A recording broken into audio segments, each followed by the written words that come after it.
Have you ever been called fragile just because you chose silence over noise? People think quiet hearts are easy to break, but let me tell you something. Silence can remember things that noise forgets. Thank you for being here with me tonight. Before I begin, if it's not too much to ask, would you tell me where you're listening from? And what time is it, wherever you are? I just like to imagine who's sitting on the other side of this story and how far my voice travels before it finds you. My name is Helen McKenzie, and once people decided I was too weak to fight back. They were wrong, but it took me years to prove that. Not by shouting, not by arguing, but by staying quiet and thinking smarter. I wasn't always this calm.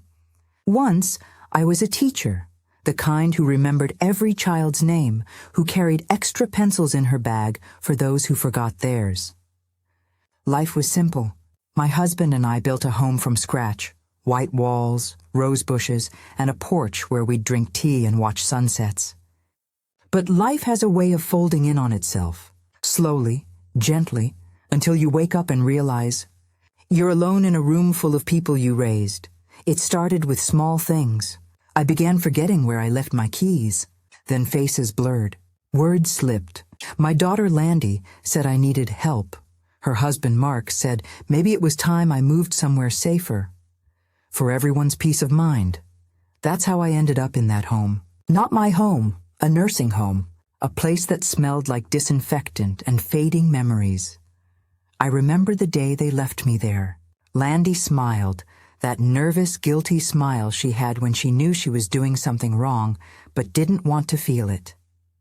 Mark kissed my cheek, called me Mom, and told me I'd be better off there. Then they turned, hand in hand, and walked out. I could still hear the sound of their shoes in the hallway.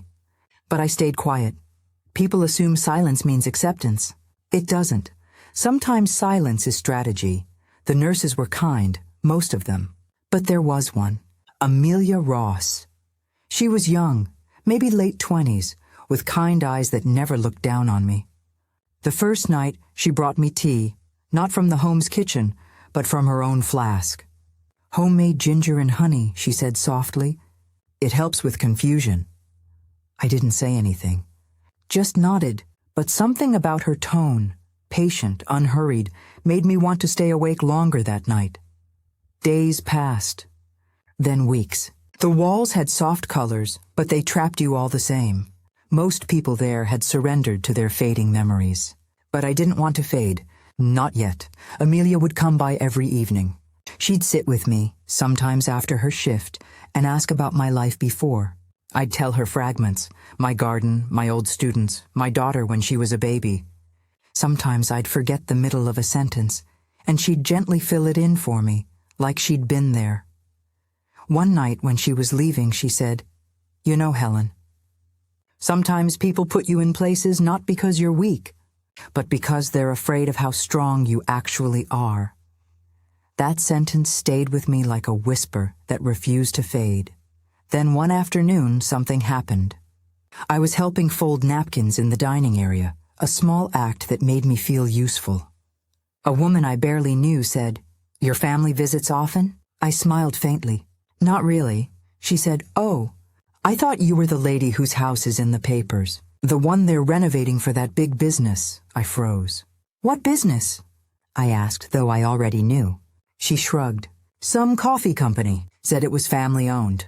Big expansion. That night I couldn't sleep. My daughter and her husband had taken my home, not just the walls and windows, but the life built inside it. My husband's favorite chair. The porch where we promised we'd grow old. Everything. For the first time in months, I didn't feel confused. I felt awake. The next morning, I asked Amelia if she could help me write a few letters. "Letters?" She smiled. "Who to?" "To the people who think I can't remember," I said quietly. We started small, old friends, a former student who'd become a lawyer, and one name that made Amelia pause, Mr. Lowell. "Do you know him?" she asked. "I taught him how to read," I said softly. "Now, he'll help me write the ending." Every day I grew sharper. It was as if my mind had been sleeping, and pain had just shaken it awake. I started walking more, reading again, keeping notes. Amelia would test me, names, dates, phone numbers, and I'd get them right. She smiled one day and said, "You're remembering faster than I can write." And I replied, "Because I've got something to remember for." Weeks turned into months. And then, one afternoon, I received a letter. It was from Mr. Lowell. He said he remembered me. My class, my handwriting, my patience when he stuttered. He also remembered drafting my husband's old will, the one that left everything, including the house, solely to me. The paper trembled in my hand. It wasn't anger I felt. It was justice, breathing quietly in the corner, waiting to be seen. That night, Amelia and I sat near the window. The moonlight was soft, the kind that makes even sorrow look gentle. I told her, "I don't want to scream. I just want to be heard, once." She looked at me with tears in her eyes and whispered, "Then let's make them listen, the quiet way." And that's when the plan began. A slow, patient, calculated unraveling of everything they thought I'd forgotten. I wasn't going to fight louder. I was going to fight smarter, because sometimes the sweetest revenge is spoken in silence. Do you know what the hardest part of revenge is? It's not the plan. It's pretending you're still broken, while every bone in your body is learning how to stand again. The morning after Mr. Lowell's letter arrived, I woke before sunrise. The halls of the nursing home were still dim. The air smelled faintly of oatmeal and sanitizer, and the clock ticked too loudly for anyone who couldn't sleep. I sat by the window, watching the first light creep across the floor tiles. For the first time in months, my mind wasn't fogged. It was sharp, painfully sharp. Amelia walked in with her usual cup of tea. "You're up early," she said softly. I smiled, couldn't sleep. My memories were busy talking. She laughed, and then, seeing the papers spread before me, the old deed, the letter from Mr. Lowell, a few photos, her face turned serious. "You're really doing this," I nodded. "Then," she said, "let's make sure they never see it coming." Mr. Lowell visited the next day. He'd aged like me, thinner hair, kind eyes still full of that classroom mischief he used to have when I caught him sneaking sweets. "Mrs. McKenzie," he said, shaking my hand gently, "I owe you my reading skills. The least I can do is help you read the law back to those who forgot it." That line made me laugh, maybe for the first time in a year. He went through the documents slowly, glasses sliding down his nose. "The house deed was never transferred legally," he explained. "Your daughter used a power of attorney that expired once you were declared of sound mind again. Which I assume you are." He looked at me over the rim of his glasses, waiting. I met his gaze, completely. Amelia sat beside me, scribbling notes. Mr. Lowell continued, "If we file quietly, and I mean quietly, we can freeze any sale of the property before they even realize what's happening. But I need your statement." "My statement?" He nodded. "Why you were moved, what you remember." I took a long breath, and for the first time I told it all. The confusion, the pills, the soft-spoken manipulation. How they'd convinced me I was losing myself, just enough to make me hand over the keys. How I'd watched my husband's garden get torn apart for a driveway, and how every night in this home I'd hear their laughter echo through the news feed, photos of them. Glasses raised, standing in front of my house. Mr. Lowell listened in silence, occasionally nodding, occasionally writing. When I finished, he said quietly, "They took your home. Now we'll take their certainty." Weeks passed. Every evening after dinner, Amelia would bring me tea, and we'd sit with papers spread across the small table by my bed. She called it our midnight office. We gathered witness statements from old neighbors, records from the city archives, even photos from my old phone that Amelia managed to unlock. Piece by piece, the life they'd tried to erase started to reappear. Meanwhile, Landy and Mark's lives looked perfect on the surface. They hosted small business dinners, posted photos online, smiling faces, captioned with words like gratitude, growth, family legacy. The irony was bitter enough to taste, but justice doesn't knock loudly. It moves like a whisper through paperwork, signatures, and sealed envelopes. When the first court notice reached their mailbox, they thought it was a mistake. When the second came, they panicked. And by the third, Mark called me for the first time in over 6 months. "Mom," he said, voice tight. "What's this nonsense about the property?" I pretended to sound confused. "Oh, you mean my home?" "It's not your home anymore," he snapped. "You signed it over, did I?" I asked softly. "You should check the date on that signature." There was a long pause. Then he hung up. Amelia looked at me that evening, half worried, half amused. "You enjoyed that, didn't you?" I smiled into my tea. "A little? Just a little?" "All right," I admitted. "Maybe more than a little." But revenge wasn't just pleasure. It was power. Power to reclaim what was mine without losing the parts of me they'd tried to destroy. The court process was slow. It always is. But every document filed, every small hearing won, built a wall of quiet satisfaction inside me. Landy avoided me. She sent no letters, no visits. Once, I saw her on television, giving an interview about her family business expansion. I remember whispering to the screen, "It's not yours, darling." It never was. Mark, however, wasn't one to stay quiet. He stormed into the nursing home one afternoon, ignoring the polite receptionist and heading straight for my room. Amelia was there, watering the small plant she'd kept by my window. He opened the door without knocking. "So this is what you've been doing," he hissed. I looked up calmly. "Hello, Mark." He pointed a finger at me. "You're sick, Helen. You don't even know what you're signing. People are taking advantage of you." Amelia straightened, her voice calm but firm. "Mr. Jensen, I think you should lower your tone." He glared at her. "Stay out of this."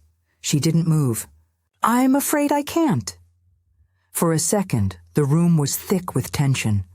I reached for my cup of tea, deliberately slow. "Mark," I said, "do you remember what I used to tell my students?" He frowned. "What?" "That shouting doesn't make you right. It just makes you loud." He slammed the door on his way out. The sound echoed down the hall. The last roar of a man realizing control was slipping through his fingers. A month later, the court made its decision. The property, my home, was legally reinstated to me. Landy and Mark were ordered to vacate within 30 days. I didn't gloat. I just folded the papers, placed them in a neat envelope, and asked Amelia to post them with a handwritten note. "You were right. I did need a safe place. I just didn't realize it wasn't with you." That night, I sat by the same window where I'd once felt trapped. Now the stars looked closer, like they'd been waiting for me to open my eyes again. Amelia brought me a small cake to celebrate. "Victory tastes good," she teased. I laughed softly. "So does peace. But peace isn't passive. I'd learned that. It's something you build, one quiet act at a time." Over the next few weeks, Mr. Lowell helped me arrange the sale of the house. I didn't want it anymore. It had too many ghosts. Instead, I used part of the money to buy a small cottage by the lake, a place with a wide porch and sunlight that touched the floors like warmth, not memory. And the rest, I donated. The nursing home received a new garden, fresh paint, and a fund to train caregivers like Amelia, people who didn't just see patients, but souls. When the papers were signed, Mr. Lowell looked at me and said, "You fought smarter, Helen." I smiled. "I told you I wasn't weak." Weeks later, a letter arrived. It was from Landy. Her handwriting was shaky, uneven. She wrote that Mark had left her, that the business had failed, that she'd realized too late what she'd done. At the end, she wrote, "I hope one day you can forgive me, Mom. I just wanted to be as strong as you." I folded the letter, tucked it into a drawer. Some wounds need silence before forgiveness, but I would forgive her when my heart felt ready, not when guilt came knocking. That night, Amelia came over with tea. We sat quietly, listening to the crickets outside. She looked at me and said, "You really did it, didn't you?" I smiled faintly. "I didn't fight louder, Amelia. I just stopped fighting on their terms. And as the moon rose higher, I thought of all the women like me, silenced, doubted, written off as fragile. We're not weak. We're just waiting for the right silence, the kind that rebuilds instead of breaks. They thought they'd taken my strength, but all they did was give it a reason to wake up. They say forgiveness is a gift, but nobody tells you it's a heavy one, the kind that trembles in your hands before it ever reaches the heart." The lake cottage was small, nothing like the house I'd lost. But it breathed differently. Morning light came through the lace curtains like soft laughter. There was a wooden porch, a kettle that whistled like it had stories to tell, and silence, that rare, golden kind that feels alive. Every morning, I'd sit with my tea and watch the ripples stretch across the water. No echoes of anger, no bitterness, just quiet, and yet quiet has its own memory. Some evenings, I'd still see their faces in my mind. Mark, angry and afraid. Landy, her voice shaking as she called me Mom again after years of absence. Their mistakes no longer haunted me. They humbled me. For months, I'd been fighting to reclaim what was mine. Now I had something deeper to protect.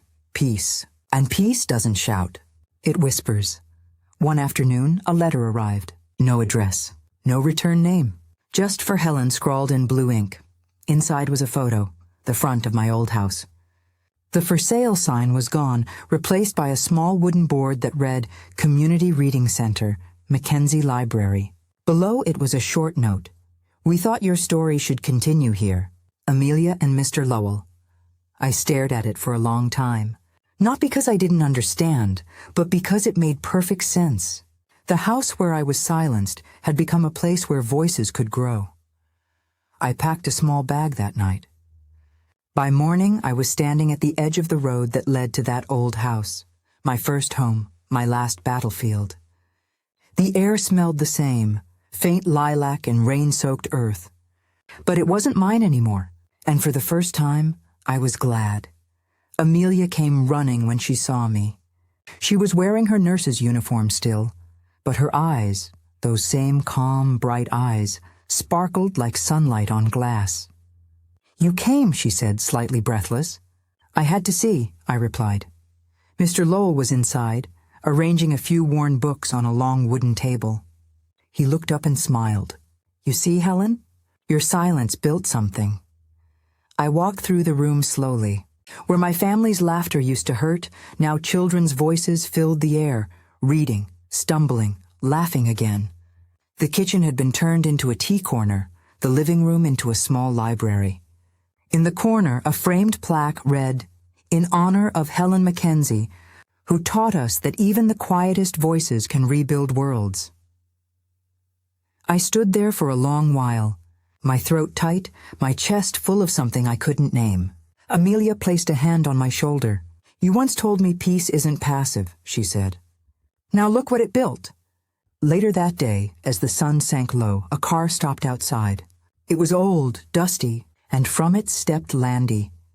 For a moment the world fell still. She looked smaller somehow, her face lined not just by age, but by regret. I didn't move. She did.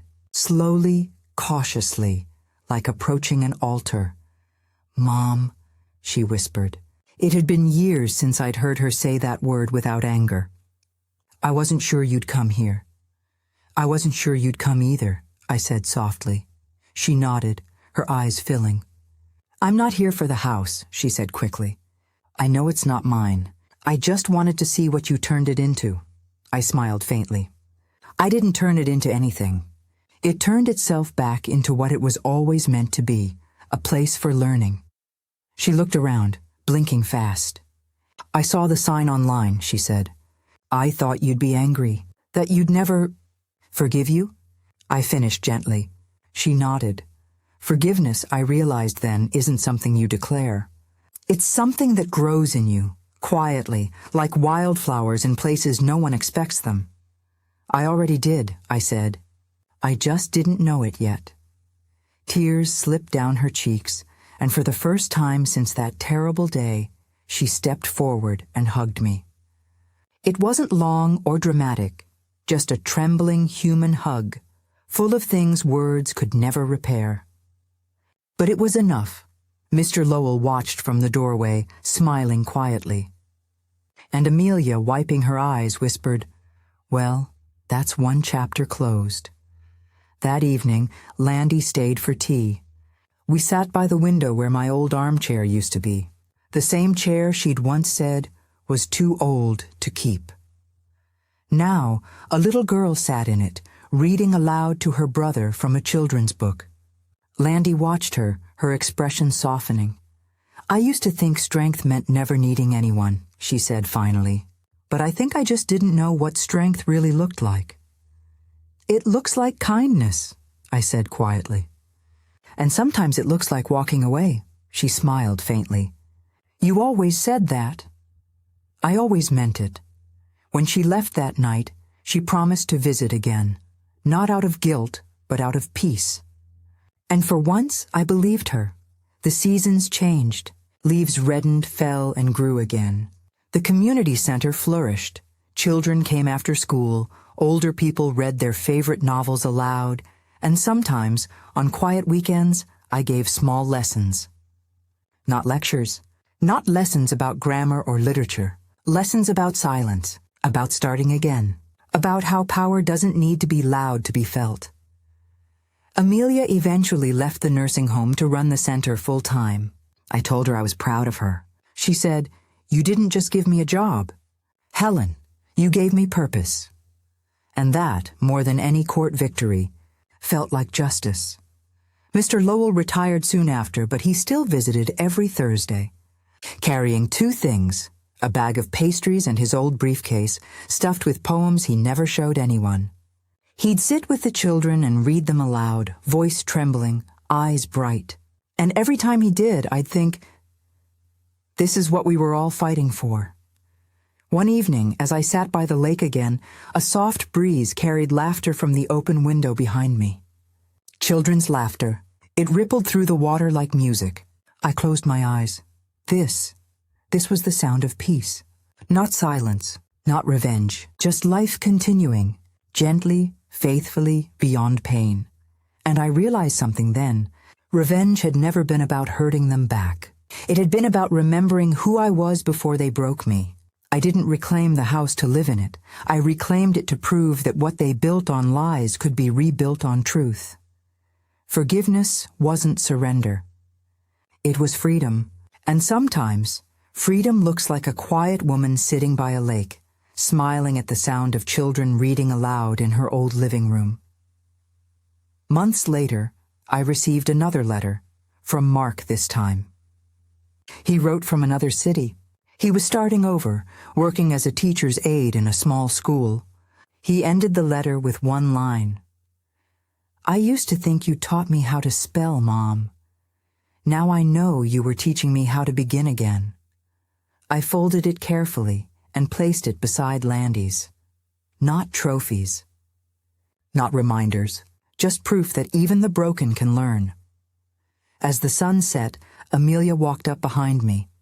"The kids want to dedicate tomorrow's event to you," she said. "Why?" I asked, smiling. "I haven't even done anything today." She laughed softly. "You taught us all how to be quiet, and how to make the quiet mean something." We stood there, watching the last of the daylight fade across the lake. For once, I didn't think of the past or the pain. I thought of how far the silence had carried me. It didn't just heal. It transformed. And as the evening stars blinked awake, I whispered, maybe to them, maybe to myself. Some wars aren't won by weapons or words. They're won by the strength to stay kind, even after you've been broken. I smiled, because after everything, I wasn't broken anymore. I was whole, quietly, fiercely, beautifully whole, and that was the sweetest revenge of all.